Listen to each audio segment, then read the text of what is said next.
Ito, tagot tayong report sa labas ng impilan muli sa kung saan pa naman security forces at resources ikinasa para po sa special elections sa 2nd District po ng Antipolo City. Narito ang balita ni Jay Martin.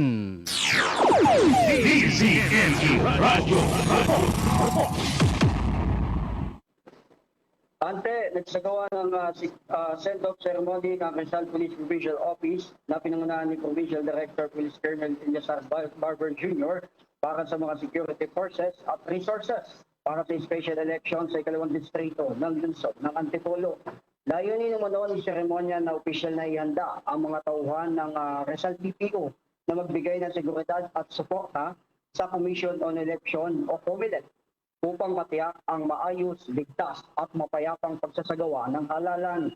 Kabilang na dumalo sa mga aktibidad ang mga opisyal mula sa iba't ibang ahensya ng pamahalaan, law enforcement units, gaya ng Armed Forces of the Philippines, Bureau of Fire Protection, Philippine Coast Guard at mga stakeholder bilang pagpapakita ng kanilang pakikiisa at pagtutulungan upang masiguro ang isang malinis, tapat at maayos na proseso sa darating na halalan.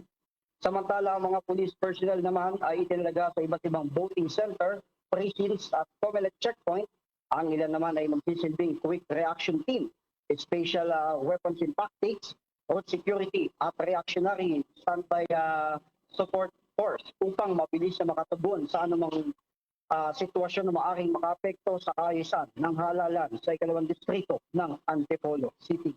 Ang lingkod, ako si Jay Martin ng Target On Air. Nagulat para sa DCME 1530, ang Radyo TV. DCME Radyo. Maraming salamat kay Jay Martin. Ang oras sa Pilipinas, alas 3:31 ng hapon.